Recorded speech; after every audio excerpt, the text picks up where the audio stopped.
Hello, and welcome to the Proactive Caregiving Podcast. As a CPA with over 20 years as an industry accountant, Jessica stepped away from the corporate world to become a full-time caregiver for her mother. Having learned invaluable lessons along the way, she is now here to share those with you and to invite you to join her on this caregiver's journey. Here is your host, Jessica Cannon. Welcome back, everybody. I wanted to come on today because as a caregiver, and you know how this goes, you have your good days and you have your bad days. You have your happy days, you have your emotional days. And more recently, especially with the state of the world and how things have been going, I don't want to say I am strong enough to get through this because life proves otherwise. I hit that moment of being in need of emotional and spiritual healing. And before I would go through my mental checklist of what have I been eating, what have I been drinking, how is my sleep going? But I just recognized this is something different. This is something else. There was something different in my body. And so I wanted to reach out to a friend of mine, a very dear friend of mine who totally gets this. And I hope when you hear this today, you think about what's going on with your body in your moments of chaos, whatever it may be in your place in the world. So before we go on, I want to introduce my dear friend, Melanie Giles. She is a licensed massage therapist. And Melanie comes from an area of caregiving that she cared for her husband, who was diagnosed with cancer, down to those very last days. And I'm so grateful she's here with me in Austin because she is definitely going to be my go-to when I have these kind of moments and questions. So before we go on, welcome on, Melanie.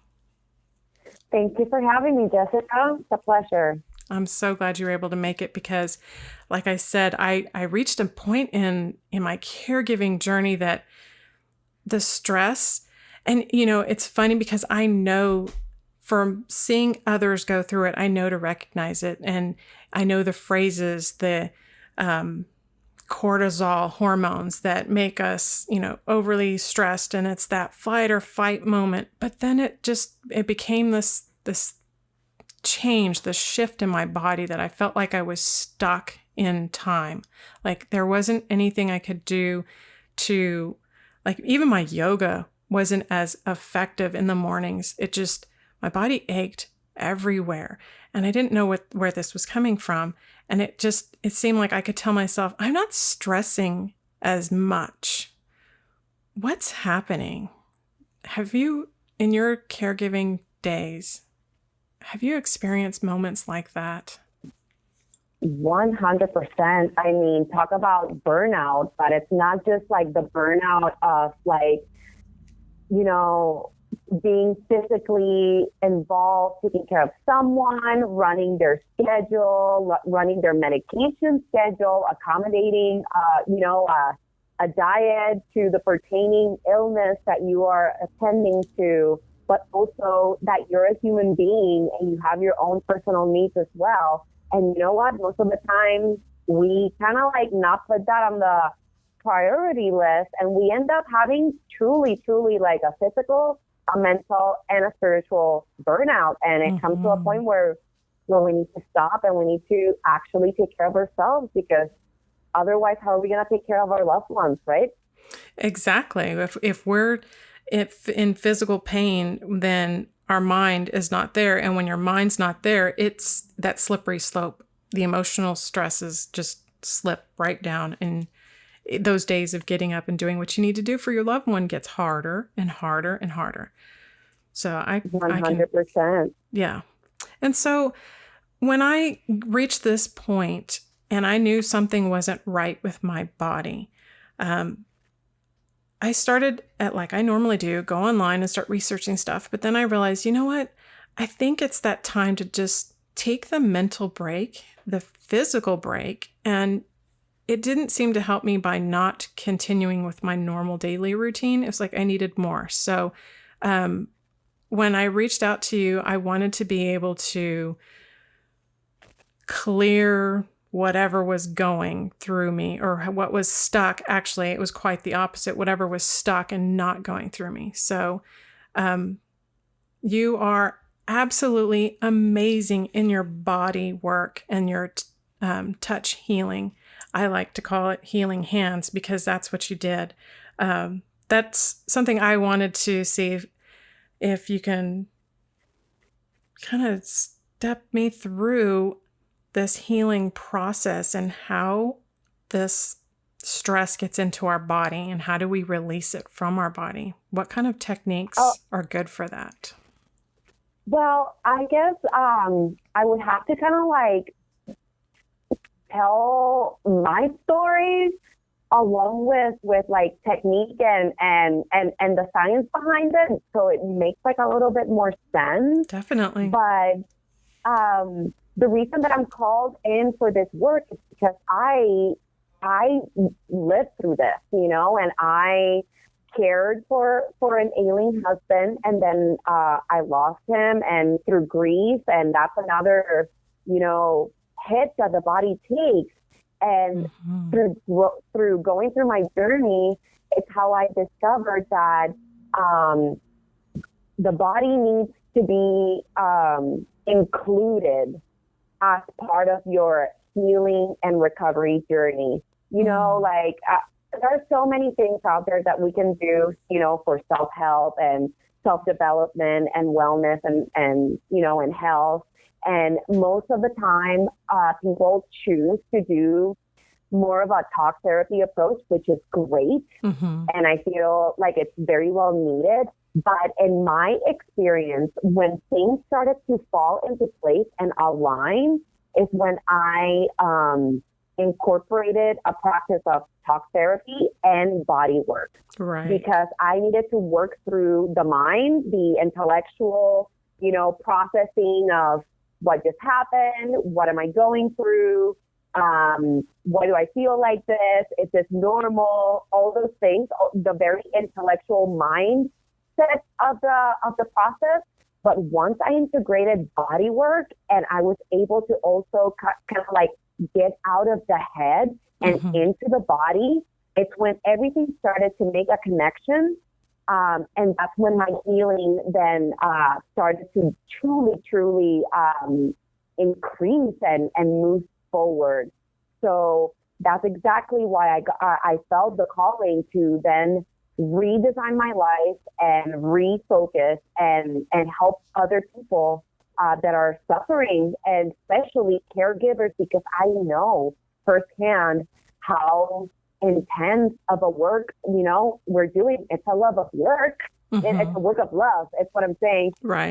But it's truly hard on your emotional and spiritual being as well. So with that said, part of our journey is that grief, and grief is trauma. Exactly. Our central nervous system takes a hit, and when we're taking care of other people, basically most of the time, the goal is to be in balance, but most of the time our default is to be in this survival mode because we have to juggle it all, and so to me, grief is an injury of the central nervous system. And the way that I view healing and recovery process is addressing the grief and that trauma as a physical injury. And the reason is because trauma stores in the tissue. Yeah. And no one talks about that. Everybody's like, well, you fracture a bone, or you got, surgery for this or for that. And the body is addressed in a very scientific way in that sense.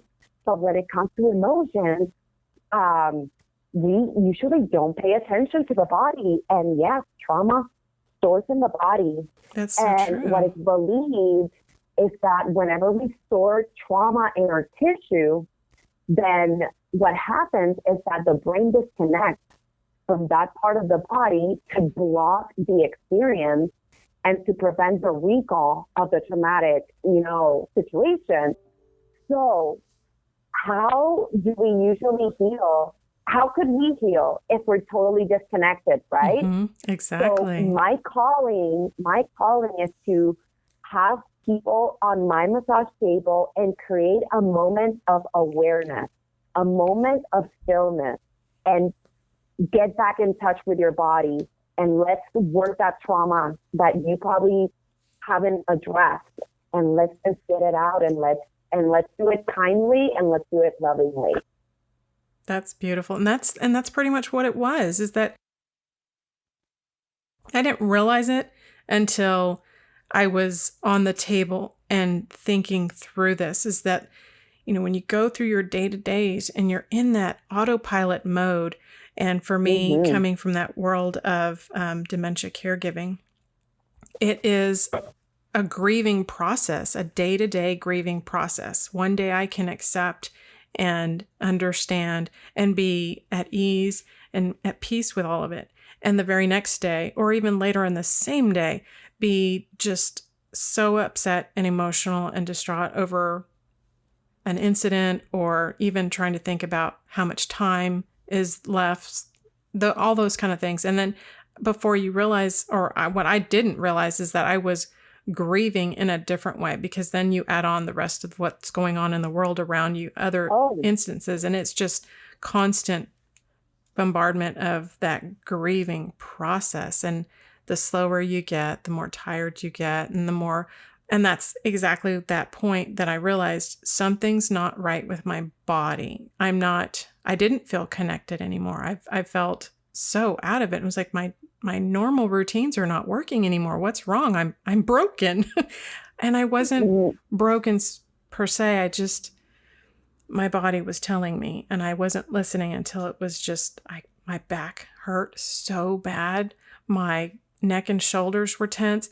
And one of the things that I started to notice is my core, because the core work that I try really hard to focus on was like, I'm doing all these poses and crunches and exercises that are effective for the core, but it was like nothing was going anywhere or doing anything. In fact, on quite the opposite, I felt like I was bloating more, until the moment that you did the body work. And literally within days of that treatment, it was like half of my stomach went down.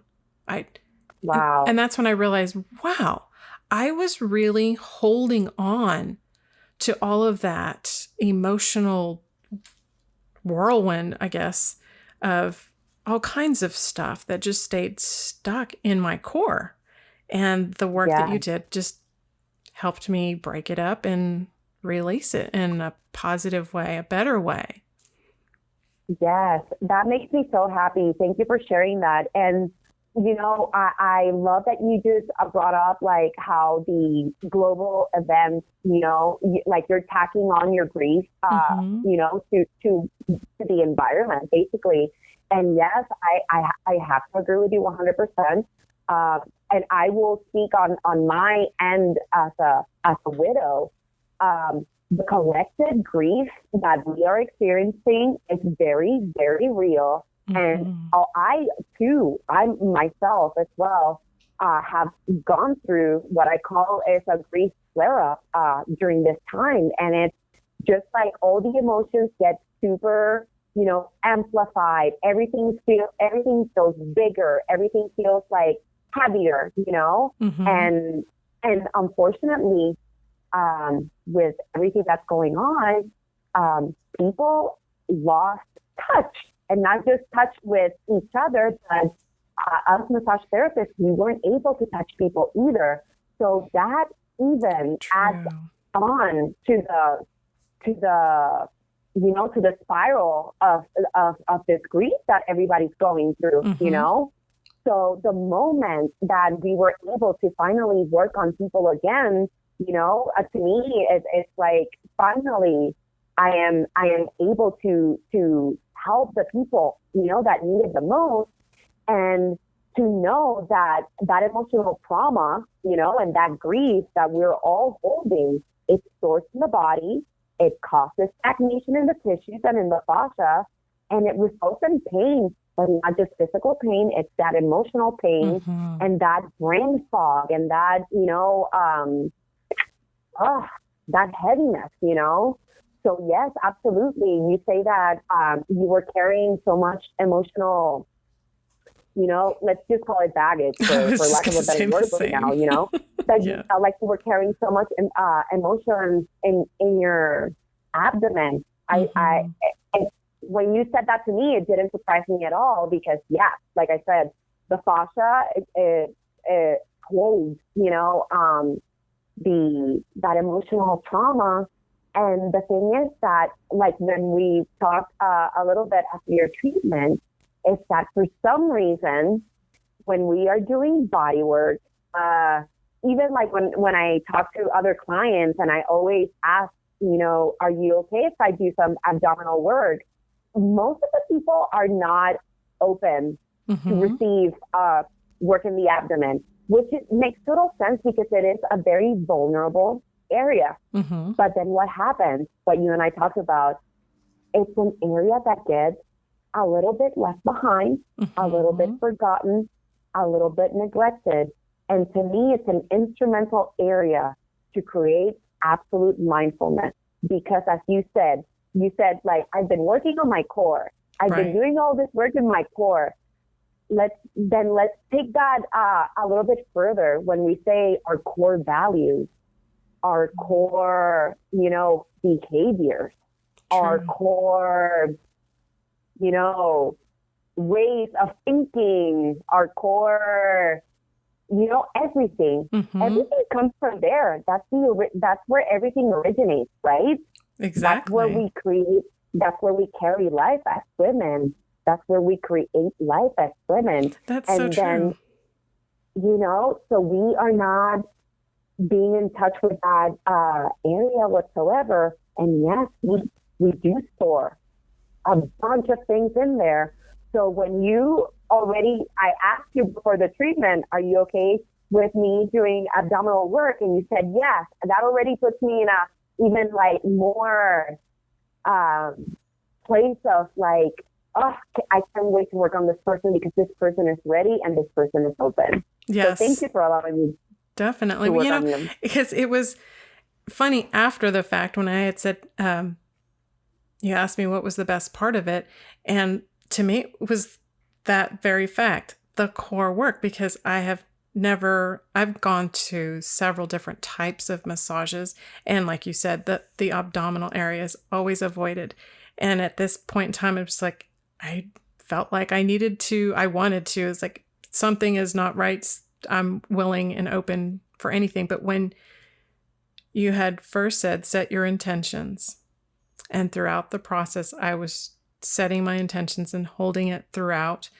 And then I realized after the fact, I thought, I've never, ever had that type of approach taken. And it did so much work because I would say it's so funny trying to lose weight. Oh, I got rid of the muffin top, but I just can't get rid of my bagel belly. And that's something that I thought that's actually a main kind of focus. Like when you say that, the core values, our core mindset, I viewed my core as something broken, something needing to be fixed, something separate from me and my emotions, when it's just that emotional baggage that it had to go. Because, like I said, I go online and that's my thing. That's my go-to. I go online and I do the research trying to see some quick fix because I'm not going to go out and buy the diet pills or the diet drinks and the quick fix that way. I want to understand what's going on. And it's these stuck emotions that we're dealing with as a caregiver and otherwise. It ends up being all the anxiety, the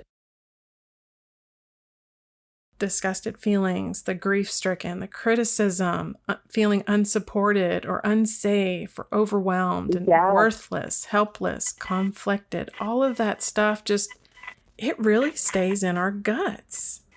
It does 100%. And now I feel like that makes like a good little, example of like, because your self-negative talk, most people will say, well, I guess, like oh, I'll do daily affirmations. I'll try to change my mindset. Let me talk to my therapist about this, and they'll give me tools and just keep it in the head, right?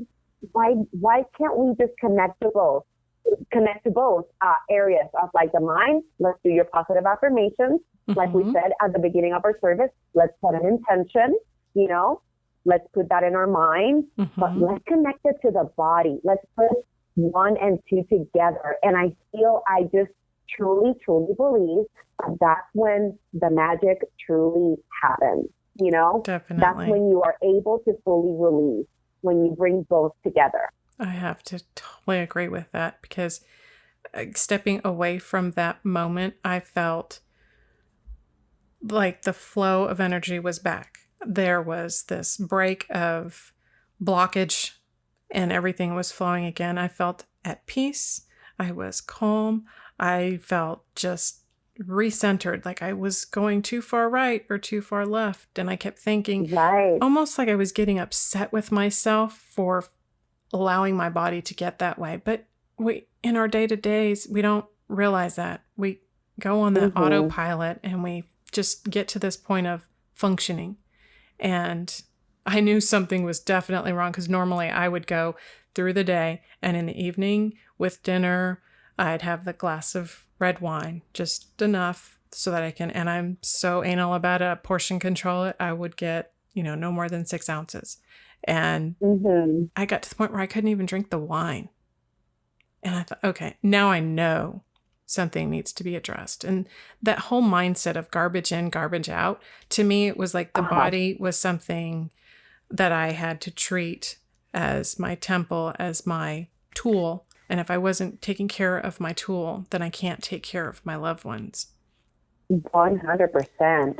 100%. And also, I have to say that, obviously, I don't know if you did research on the treatment that you wanted to, gift yourself, because you ultimately gave yourself a beautiful gift. But if you just intuitively ended up choosing the type of treatment that I gave you, which is it's an Ayurvedic massage, the benefits that go along in that line, you already you gave yourself exactly what you needed. The Ayurvedic medicine is an ancient practice that comes from India, and it emphasizes good health and prevention treatments of illnesses through lifestyle practices and the use of natural remedies and herbs. So if you would be following Ayurvedic practices, you would do your yoga, you would do your meditation, which that's something super normal. That's something people do all the time, Right. You would eat a certain diet, you would do that kind of stuff, but you would also incorporate a style of massages along the way as part of your lifestyle practice, right? And the cool thing about the Ayurvedic massages is that they're designed to calm the nervous system. And if you're calming the nervous system, then you're definitely calming your brain, and your neurotransmitters and the neural waves and all that stuff, Right. So you're definitely addressing that anxiety. You're definitely addressing, your survival mode that you're basically in when you're caregiving for others. And then you're softening the tissue, and you're toning your muscles, and you're strengthening your joints. And as caregivers, talk about superheroes. All the things that we have to do with our bodies, with our minds, with our heart, with our soul. You definitely chose the exact right treatment for yourself. So kudos for that. Well, it felt like it was a calling almost, because when I went looking for answers, I was guided towards that. So that's amazing. Thank you, universe. Yes. So that is why I want caregivers to understand this. I hear so many caregivers say, I'm not a professional, I'm not good at this, but yet you see the burnout in their face. You hear it in their voices, and they forget that they're not you don't have to be the professional nurse to be the caregiver. and still experience all this grief and this emotional baggage. It's something that it's not like we are planning a trip and we're packing the bag and we're going to put all the emotions in it and take it with us. Because trust me, I've tried to pack that bag and run away from the emotions, but you know what? Spoiler alert, they go with you. But This is something that it's a day-to-day thing. If we don't incorporate this process or processes like this into our lives, then it's just like every day we're packing the bag and we don't realize that you're throwing one more garment in there, another pair of shoes, you're taking the hiking boots when you don't need it. You know, you're just packing that emotional bag. And you don't realize it until you're trying to walk around and you're carrying this bag that's way too heavy. And that's where I ended up. The load is so heavy, and that's why it's so important to me to be in touch with other caregivers, because self-care is so important. Number one, caregivers basically landed a full-time job that no one applied for. Like no one seeked out this job, you know, and no one, and we didn't go to college to be, you know, healthcare professionals either, you know, and we have to learn so much, you know. So when you think about it, doctors go on vacations and they go reset. Nurses go on vacation and they go reset. And I'm not talking about like vacations to just like, oh my God, you know, pleasure. No, like everybody needs to reset. And as you said, you know, especially with if you're caregiving for dementia, you know, loved ones, the process, the grief is ever, you know, going, and it starts since day one. So we need to self-care since day one so we can be the best caregivers for our loved ones, but also so we can be the best for our own selves and the rest of our family. Not just the one person we have to care for, and the rest of the family, you know? That's true. So absolutely, self-care should be up there with in the priority list always. And this is definitely a self-care number one technique. I will absolutely keep this in my mind, and I don't want to wait until I have that bag that's too heavy to carry. I now want to find a way to incorporate it in more of a regular basis. And if I can't, what do you think? And everybody's different. Everybody's caring and who they're caring for and how and when and all that stuff is going to vary. But what do you think we might be able to do as caregivers? Those little tidbits, like on a daily basis. For me, it might be drinking more water and adding more aromatherapy to my day, that kind of thing. And especially because aromatherapy, some of those scents that I smell, things that you were able to use and I smell them, sometimes it's that moment, the scent itself takes me back to that moment. Even if I physically cannot relax and get there, the scent is very calming. So can you think of certain things? Things like that would help other caregivers. Like as you said, everybody's different, and not everybody has 1 hour that they can, you know, put away for their own, you know, self-care process. But like going back into the core area, and I'm just like very, very pro.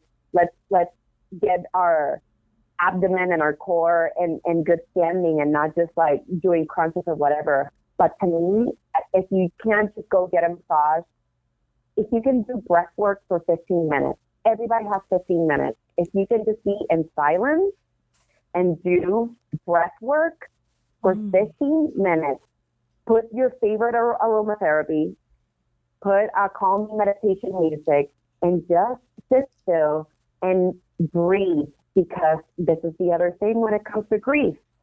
We're not breathing properly. We are shallow breathing. That's so true. Our lungs are not oxygenated at the best capacity. And that also causes pain in the body. So if you cannot go get a massage, then let's do 15 minutes of breath work. And you can find so many techniques. You can go to YouTube. You can get apps. It's so accessible. 15 minutes of breath work. Let's breathe all the way into our bellies, and let's reconnect with our bodies. to me, that's the best thing you can do for yourself.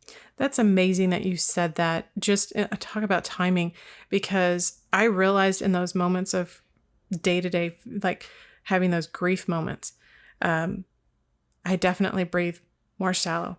Why? Because that emotion is so strong. I feel like if I take in that deep breath, or I give it the moment that it deserves, I'm just going to break down right then and there. And as a caregiver, you can't always do that. You can't just, I try to have those moments, whether it's my time of the shower, morning or evening, I try to have those moments where I can have that grieving moment. And if I need to cry, I cry it out. But when you're in the middle of the day and you're in the midst of caring, sometimes you gotta, and I hate to say it this way because this is why your core gets so stuffed in the first place. I can't just suck it up, suck it up, buttercup. No, that does not work for a caregiver who is just trying to make it through the day. So if I couldn't step away for that hour, I definitely will step away and do some breath 15 work. minutes. I love for that. 15 minutes. Yes. And you know what? I come from the entertainment business background, showbiz, and I didn't realize until it was my turn to become a caregiver that caregivers are the best actors in the world, because we, as you said, we have to put on the strong persona. We have to be the strong person for the person that we love and we're caring for. Right. But at the end of the day, we need to let those emotions out, because as you said, we stop breathing, our body is clenched, and we are just storing all this unprocessed trauma. Yeah. And that's what gets us in trouble. Yeah. That's now, those are my key moments. And that's my trigger when I realize, okay, something is not right. So I must be carrying something, because I start with the lower back. And when that starts, and if I ignore it, the rest of my body starts to follow. Amazing. Yes. Yes. And we don't realize, and we don't treat our bodies as the tool. And I don't even think that's the right way to call it, because I know some people don't understand when I say my body is my temple. I was blessed with this body. I need to take care of it. But we don't realize just how much our day-to-days, the simple things, affect the body. And for me, with the nervous belly, having the inflammation and all that, again, learning knowledge elsewhere. I can sit in front of the Google and just internet searching for hours and hours and hours, but it doesn't come back to the physical body of giving it a break and showing it some love. Yeah, I stopped calling my belly or that area of my belly. I stopped calling it the bagel. I realized I love my belly. I love my body the way it was. Pregnancy was not friendly to it, but I love it, and I'm going to show it some more love. And instead of being mean to it, give her a name. Oh, her name is Mary, and she's awesome. I love her so much. Make her part of. Include her. Include her. Right. Yes, because she's definitely a part of me. One inside and out, quite literally. And she's perfect. Yeah, I'll say that.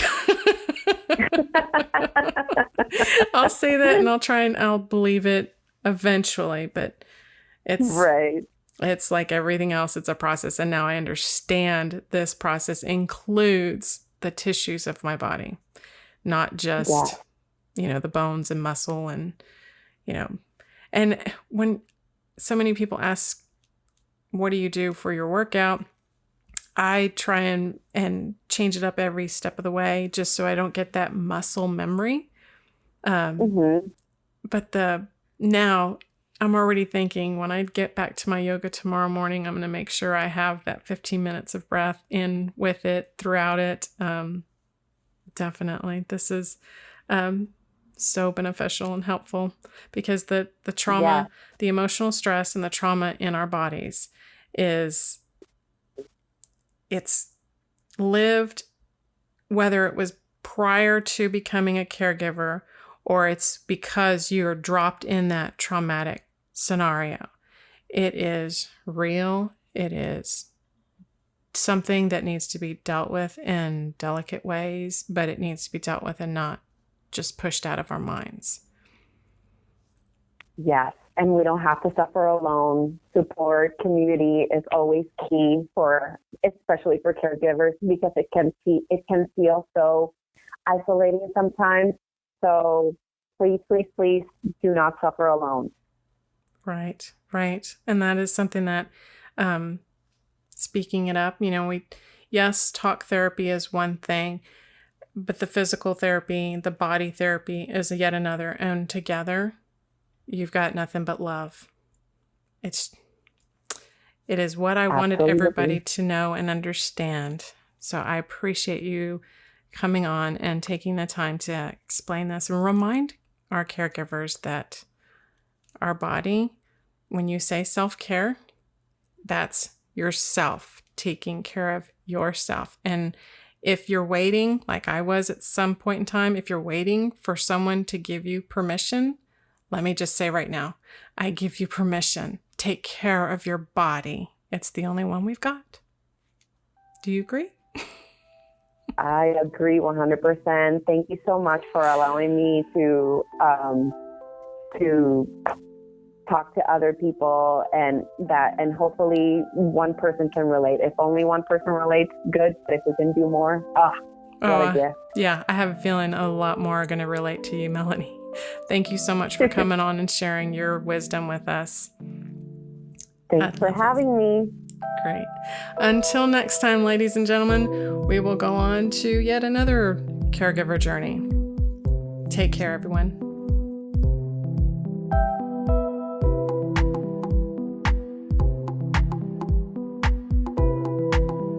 Thank you for joining us today. We really hope you've enjoyed this episode. To learn more about proactive caregiving and to hear other episodes of this podcast, please visit www.jessicalazelcannon.com. This podcast is produced by Cannon Light Media, LLC, www.cannonlightmedia.com. Music provided by Khris Paradise.